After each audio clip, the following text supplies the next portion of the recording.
이 시간에 예배를 드리는 우리 모든 성도님 개인, 가정, 직장, 업에 하나님의 최고의 축복이 있으시기를 주님의 이름으로 축원을 드립니다.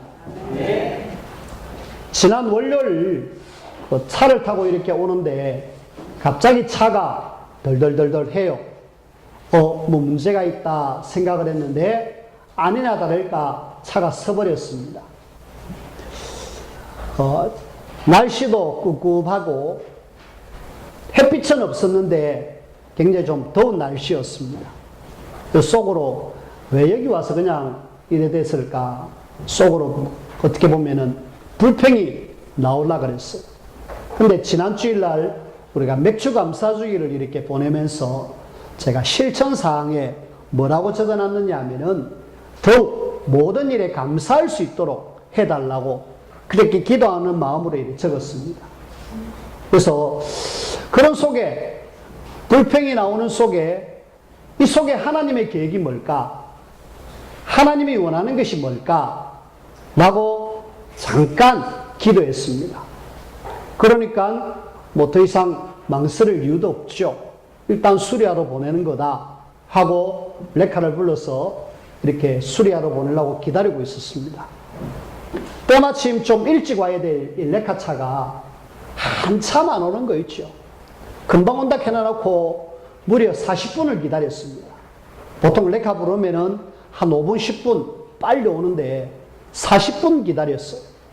기다리는 동안에 또 속에서 뭐가 올라오는 거 있죠. 부글부글 올라오는데 이번 주일이 맥주 감사 주일이지 내가 더 많은 감사를 하게 해달라고 해놔놓고 내가 이게 뭐냐 스스로 자책을 하면서 하나님 뭡니까? 그래 물어봤어요. 근데 그 순간 머릿속에 떠오르는 게 뭐냐 하면은 이 차를 타고 내가 다음에 7월 말에 8월 초에 세계 랩런트 대회를 갈 건데 만약에 이 차를 타고 가다가 중간에 이렇게 퍼지면 어떻게 될까? 그런 생각을 했습니다. 그래 되면은 사실은 참 인내심이 좋은 우리 랩런트들 아마 굉장히 열받겠죠. 막 더운 날에 에어컨도 안 넣어주지 차가 섰지 고속도로 길가에 서 있다 생각하니까 끔찍한 거 있죠. 그래 참 이렇게 미리 고장 나줘서 감사하구나. 그래 내가 더욱 감사할 일들을 생각하고 감사해야 되는데 이게 뭐냐면서 불평한 거 있죠. 회개했습니다. 하나님 이런 속에 하나님의 계획을 찾게 해주십시오. 날마다 순간마다 하나님의 뜻과 계획이 뭡니까? 계속 하나님의 계획을 찾고 그러면서 일단은 차를 수리를 보냈습니다. 차 수리가 아직 안 됐어요. 좀 많이 고장나가지고 좀 심하게 고치고 있습니다. 지금 한참 수리 중에 있고요. 그래서 차가 자꾸 이렇게 퍼지는데 안 되겠다 싶어서 중직자분들하고 몇몇 시간 되시는 우리 집사님들 좀 같이 이야기 좀 하자 이래가지고 의논을 했습니다. 차가 도무지 더 이상 안 되겠다. 계속 많이 타다 보니까 자꾸 고장이 난다. 그래서 어쩌면 좋겠느냐. 그래 의논한 결과 그럼 차를 바꾸자. 그렇게 의논을 했습니다. 하나님의 계획만 찾으면 되죠. 우리는 어떠한 속에 불신앙, 원망, 불평이 아니라 모든 것 속에 하나님이 역사하시기 때문에 또 인도하시기 때문에 우리는 뭘 찾으면 되느냐? 하나님의 계획. 파도타기 선수 중에 베다니 해밀턴이라는 그런 여자 선수가 있어요. 이 선수는 굉장히 유망주입니다. 아주 하와이에서 상을 휩쓸 정도로 아주 뛰어난 파도타기 선수예요. 근데 어느 날 연습하는 중에 상어가 와가지고 왼쪽 팔 하나를 물고 가버렸습니다. 팔이 하나 없는 상태로 이제는 살아야 됩니다. 보통 일이 아니죠. 두 팔로 해서 시합 나가도 뭐 할 건데 이 여자 학생은 이제는 모든 것이 낙담이 되는 거죠. 근데 하나님의 말씀을 듣고 아버지하고 상담하는 중에 하나님의 계획이 있지 않을까, 하나님의 뜻이 있지 않을까, 그러면서 하나님의 계획을 찾자. 이래가지고 찾고 해서 어느 날 태국으로 단기 선교를 떠납니다. 거기서 쓰나미를 통하여서 부모를 잃은 한 여자아이를 통하여서 하나님의 계획을 찾았어요. 그 여자아이가 쓰나미 오는 그걸 통하여서 부모들이 다 잃었잖아요. 그 바다의 파도가 그렇게 무서운데 이 배단위를 통하여서 다시 바다와 친근해지게 하고 그렇게 사이좋게 지내므로 하나님의 계획을 찾고 다시 파도타기 선수가 돼가지고 외팔이 파도타기 선수가 됐다라는 실화가 있습니다. 그러면서 하나님 앞에 영광을 돌리는 그런 삶을 살고 있습니다. 우리는요, 어떠한 상황 속에서도 모든 것 속에 하나님의 계획이 뭡니까? 하나님의 뜻이 뭡니까? 라고 계속 여러분들이 물어보시길 바랍니다. 혹시 나에게 지금 굉장히 경제가 어렵다. 하나님, 왜 그렇습니까? 하나님의 계획이 뭡니까? 또 나에게 지금 건강에 굉장히 어려움이 있다. 하나님, 왜입니까? 우리 연세 많으신 성도님 중 한 분 중 한 분이 본인이 지금 굉장히 힘들어요. 왜? 건강으로. 너무너무 힘드니까 빨리 죽었으면 좋겠다라고 말을 하면서도 왜 이런지 모르겠다라고 이야기를 했어요. 그 속에서도 하나님이 왜 저에게 이런 문제를 주십니까? 자꾸 물어보셔야 돼요. 하나님의 계획만 찾으면은 그것이 도리어 하나님 앞에 응답받을 기회고 하나님 앞에 사실적으로 축복을 누릴 수 있는 좋은 통로거든요. 그래서 날마다 순간마다 여러분들이 하나님의 좋은 계획을 찾고 인도받는 우리 모든 성도님들이 되어지기를 주님의 이름으로 축원을 드립니다. 네. 그런 속에서 우리가 지난주에 성경을 통하여서 하나님은 이스라엘이 고난당하는 그런 이야기를 들었습니다. 하나님의 자녀가 왜 고난당했을까? 그런 속에서 또 소수의 사람들은 고난이 아니라 그 속에서 하나님의 응답과 축복을 누렸죠. 그 사람들 우리는 렘넌트라 그랬습니다. 그 이야기를 지난주에 했고요. 오늘은 그 성경 속에는 두 가지 큰 대열이 있다. 하나는 언약 속의 대열의 사람이 있고 하나는 언약과 상관없는 그런 대열의 사람이 있다. 그 성경에는 큰 두 대열이 창세기 3장부터 시작해가지고 저 요한계시록 21장까지 계속 이어지고 있어요. 하나는 하나님 편에 서 있는 그 언약의 대열 속에 서 있는 사람들이고요. 하나는 언약과 전혀 상관없는 그 사단에 의해서 사로잡혀가지고 계속 쭉 가는 삶이에요. 그래서 그 결론을 딱 보니까 하나님의 언약 속에 있는 사람들은 최고의 축복과 승리, 그 다음에 언약과 상관없는 사람들이 쭉 결론을 보니까 결국은 영원한 지옥, 멸망, 이렇게 결론이 나와 있습니다.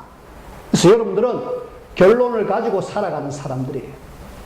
여러분들은 지금 사는 과정이 힘들든 어렵든 문제를 만나든 우리는 결론에는 결국은 승리, 하나님의 축복, 언약과 상관없는 삶을 사는 사람들은 결국은 영원한 지옥, 멸망.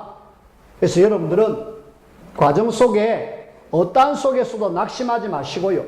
그래, 내가 언약의 대열 속에 서 있는 그것에 대해서 감사하고 하나님의 사실적인 응답과 축복을 누리면서 쭉 인도받는 언약의 여정이 되어지기를 주님의 이름으로 축원을 드립니다. 네. 자, 그러면 하나 질문을 하겠습니다. 언약이 뭘까요? 성경은 약속의 책이잖아요.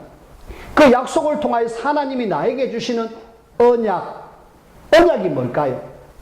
한문으로 말씀, 언자, 약속할 때 약자거든요.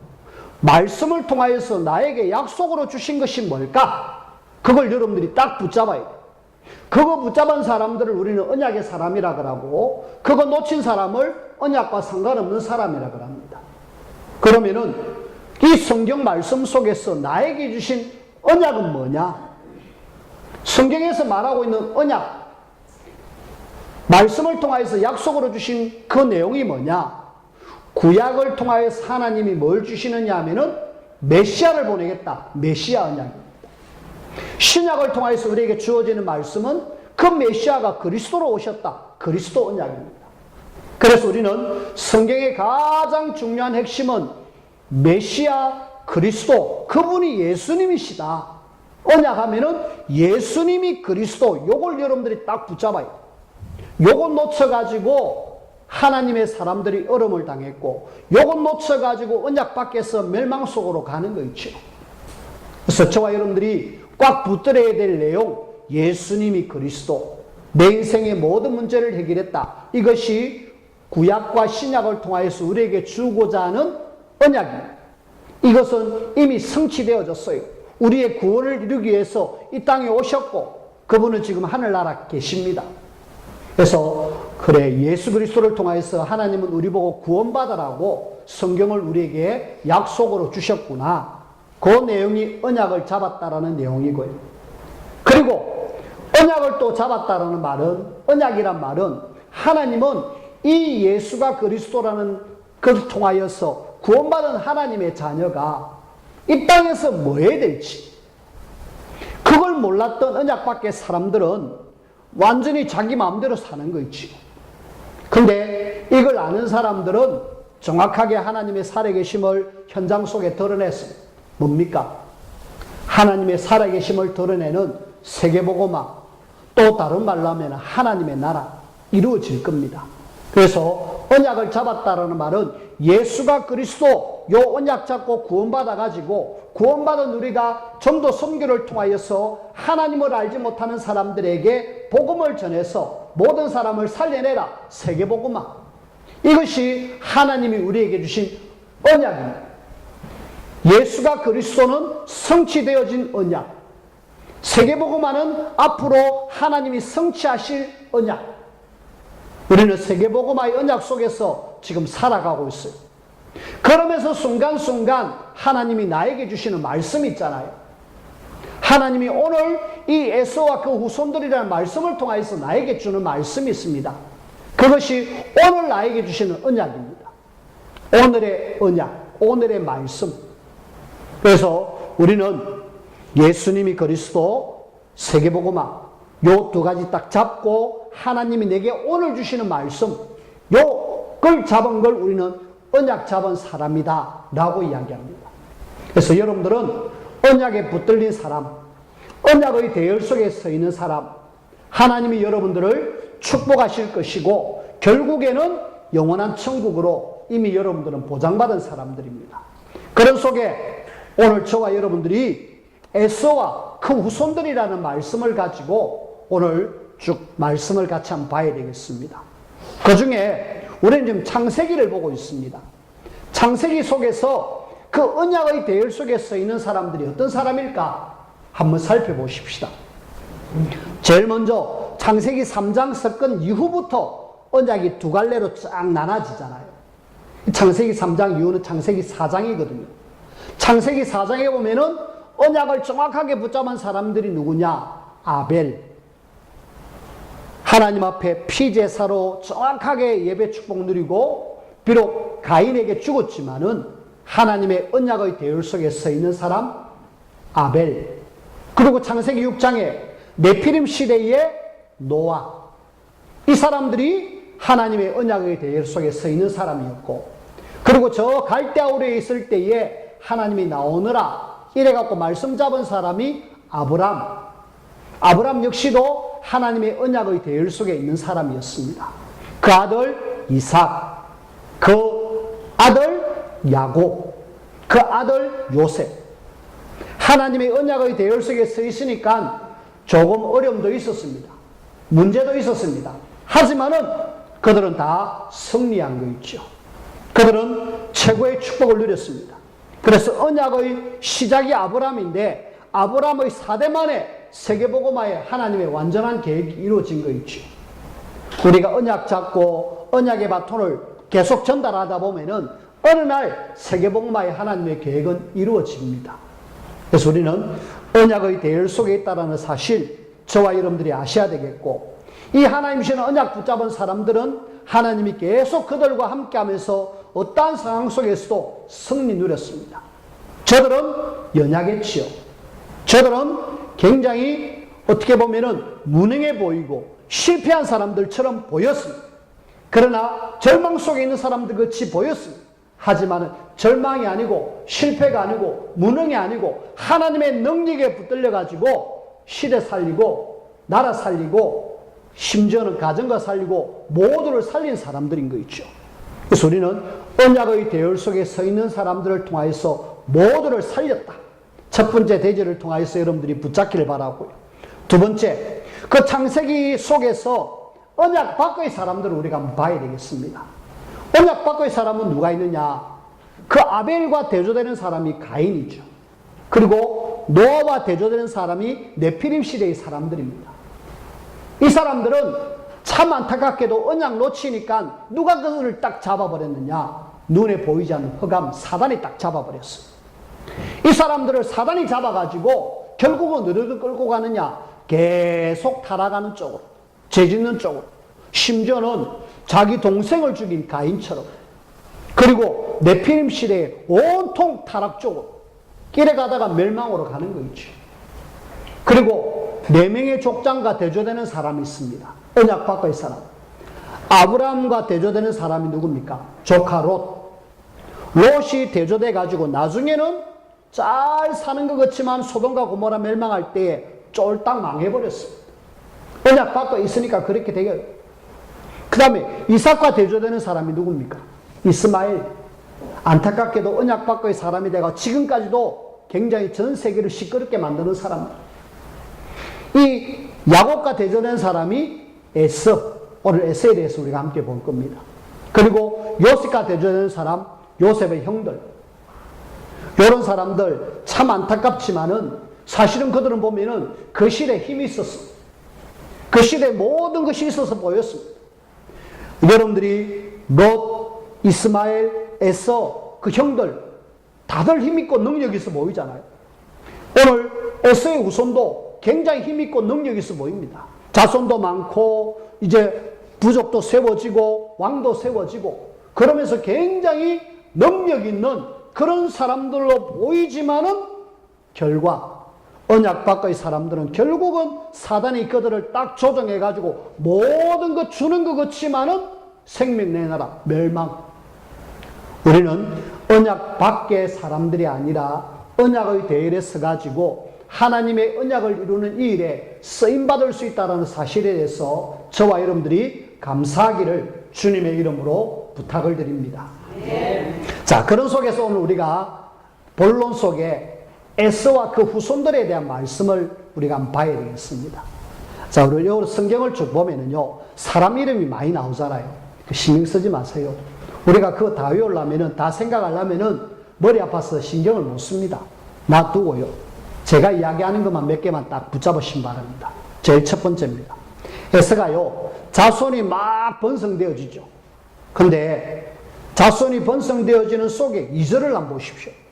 에서가 가나안 여인 중 헷 족속, 히위 족속 이러면서 이 사람들을 한 사람 한 사람 결혼해 가지고 자녀를 낳잖아요. 누구를 만나느냐? 굉장히 중요한 것을 우리가 보게 됩니다.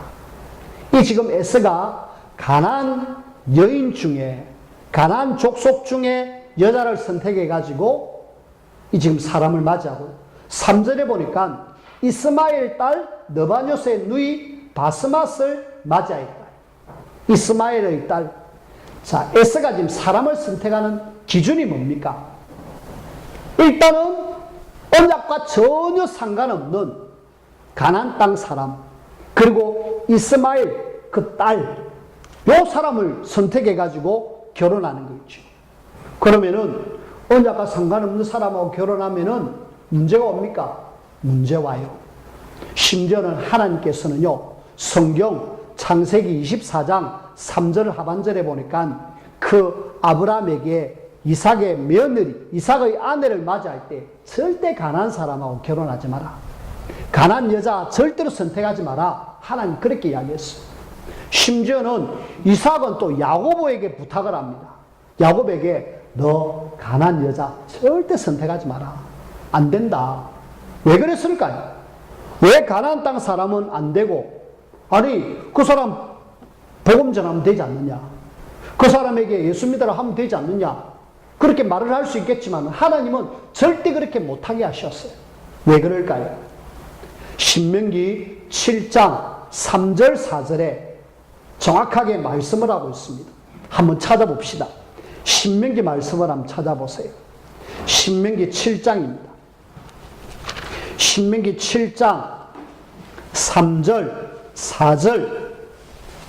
자, 3절에 보니까 이렇게 이야기합니다. 2절도 나오겠지만은 신명기 7장 3절에 또 그들과 혼인하지도 말지니 내 딸을 그들의 아들들에게 주지 말 것이요 그들의 딸로 내 며느리로 삼지 말 것은 4절에 보면 나옵니다. 그가 내 아들을 유혹하여 그가 여호와를 떠나고 다른 신들을 섬기게 하므로 여호와께서 너희에게 진노하사 갑자기 너희를 멸하실 것입니다. 자, 여기 보니까 결국은 가나안 땅 사람들이 뭐 하느냐 하면은 여기 보니까 하나님을 떠나게 하고 다른 신들을 섬기게 한다. 결국은 가나안 사람들이 하는 것이 우상숭배거든요.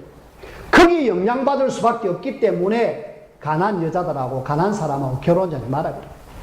실제로 그렇거든요.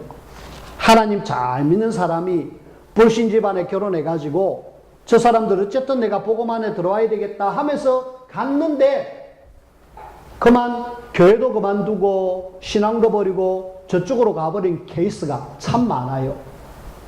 분명히 그렇게 되어집니다. 하나님은 이걸 미리 알기 때문에 그것 때문에 분명히 재앙이 오기 때문에 아예 말하라. 언약과 상관없는 그런 사람들, 언약 놓친 사람들하고는 절대로 결혼하지 말라 이랬는데 이 에스는 가나안 여자를 당당하게 자기 와이프로 맞이해갖고 자녀를 막 번성합니다. 굉장히 많아요. 그것도 부인을 3명, 그 밑에 아들들, 손자들 이름이 쫙 나와요. 그리고 나중에는 첩을 또 한 사람 데립니다. 그 첩을 통해서 또 자녀들이 막 낳습니다. 자, 오늘 12절을 한번 보세요. 창세기 36장 12절. 그 첩을 통해서 태어난 아들 이름이 한 사람 나옵니다.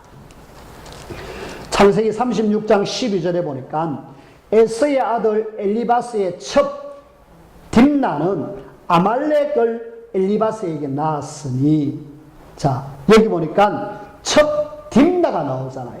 에서의 아들 엘리바스. 거기에 첩 딥나. 그러니까 아말렉은 손자죠. 여기 오늘 제가 오늘 말씀드리고 싶은 것은 아말렉에 대한 이야기입니다. 에서의 후손 중에 이런 사람이 있다. 다른 사람들 막 이름도 나오지만은 우리가 아말렉이라는 이름을 절대로 놓치지 말아요. 아말렉. 도대체 이 사람들이 누구냐? 여러분들이 성경 여러 군데를 내가 소개를 할 테니까 여러분들이 이런 사람이 이런 일을 했구나. 그렇게 여러분들이 아시면 돼요. 먼저는 출애굽기 17장에 보면은 아말렉 사람들이 처음으로 이래 나와요. 그 17장에 보니까 이스라엘 백성들이 이제 가나안 땅으로 가고 있는 광야 생활입니다. 거기에 아말렉 사람들이 쳐들어왔어요. 쳐들어와갖고 뭐 하느냐? 이스라엘을 공격하는 거 있죠. 이때에 여호수아하고 갈렙이 장군으로 나서갖고 싸웁니다. 근데 밤이 되니까 점점 어두워지니까 이 아말렉 사람들이 확 일어나가지고 이스라엘 군대를 막 이기는 거 있죠. 모세가 안 되겠다 싶어서 산 위에 올라가고 손을 들고 하나님 우리 민족을 이기게 해주세요 하니까 손을 들고 기도하니까 이스라엘 사람들이 이겼어요. 그리고 힘이 들어가고 노인 모세가 힘들어 팔을 내리니까 이스라엘이 또 져요. 그 싸움이 바로 아말렉과의 싸움입니다. 그래서 안 되겠다 싶어서 아론과 훌이 옆에 서가지고 손을 계속 들게 하잖아요. 이래가지고 전쟁에 싸워서 이겼어요. 이스라엘 백성들을 가나안 땅 들어가는데 광야에서 계속 괴롭힘을 당한 사람들이 누구냐? 아말렉, 에서의 후손입니다. 그리고 이 아말렉 사람들이 민수기 14장에 보면요, 12명의 정탐꾼의 보고 속에 10명의 정탐꾼이 우리 못 들어간다 그랬을 때 하나님은 아니다, 하나님이 들어가게 한다. 그러니까 자기들은 못 들어간다 했는데 하나님 들어간다 했는데, 그래가 옥신각신 하다가 너희들은 못 들어가고 내가 이 사람들을 여호수아 갈렙을 통해서 들어가게 하겠다 이랬거든요. 그러니까 우리가 한번 해볼게요. 이래가지고 요 10명을 중심으로 해가지고 이스라엘 사람들이 힘을 모아갖고 막 싸우러 나가려 할 때에 아말렉 사람들이 들고 일어나가지고 이스라엘을 공격하는 거죠. 주로 아말렉 사람들은 뭐 하는 사람들이냐? 이스라엘을 자꾸 건드리는 그런 일을 하는 거죠. 하나님의 백성들. 초대왕 사울이 하나님이 이제 버렸다고 했을 때에 마지막으로 기회를 한 번 더 줬어요. 저 아말렉 사람들을 싹 전멸시켜라. 그런 명령을 내렸어요. 근데 그때에 사울이 싹 점령하고 없애야 되는데 왕을 잡고 그 아말렉 사람들을 잡아와요. 그 왕 이름이 뭐냐? 아각. 아각이라는 왕인데 요 왕을 잡아갖고 오는 거 있죠. 잡아가고 죽이라 했는데 안 죽이고 가만히 내버렸는데 이 사람들이 세력이 세워져 가지고 나중에는 다윗을 건드리는 그런 일을 하는 거 있죠. 누가요? 에서의 후손 아말렉 사람 아각이. 근데요, 그 일 이후에 한 500년의 세월이 흐른 뒤에 에스더스에 하만이라는 사람이 나오잖아요. 이스라엘을 완전히 죽이려고 계획을 세웠던 하만. 에스더서 3장 1절에 보니까 그 하만이란 사람 이름을 뭐라고 이야기하느냐? 아각 사람 함므다다의 아들 하만 이렇게 이야기해요. 아각이 누굽니까? 아말렉의 왕이잖아요. 그 아말렉 사람 아각의 후손 하만이에요. 하만이 이 에스더 시대에 이스라엘 사람들을 싹 죽이려고 계획. 그래서 에스의 후손 아말렉의 왕 아각 이래고 계속 많으냐? 이 이스라엘을 계속 괴롭히면서 죽이려고 그렇게 애를 쓰는 거 있죠. 자, 언약 밖의 사람이 이런 일들을 하는구나. 여러분들이 그렇게 아시면 되고요. 신약에 와가지고 언약과 상관없는 이 사람들이 뭔 짓을 하는가 한번 보십시오. 마태복음 2장에 보면은 헤롯이 나옵니다. 그리고 마태복음 14장에 보면은 또 헤롯이 나와요. 그리고 사도행전 12장에도 보면은 헤롯이 나옵니다. 아니, 뭔 헤롯 왕이 이렇게 많이 나오느냐? 똑같은 사람이 아니라 1대, 2대, 3대. 마태복음 2장에 나오는 사람은 헤롯 대왕, 초대 왕입니다. 이 사람은 뭐 했느냐? 예수님이 태어날 그때에 메시아를 죽이려고 그 베들레헴 예루살렘 근처에 2살 아래에 모든 사내아이는 다 죽여라 명령을 내린 사람. 예수님도 죽을 뻔했다가 애굽으로 편안해가지고 안 죽었는데 그렇게 명령을 내렸던 악한 왕이 누구냐? 헤롯인데 헤롯이 알고 보니까 에돔 족속 에스의 후손의 사람이에요.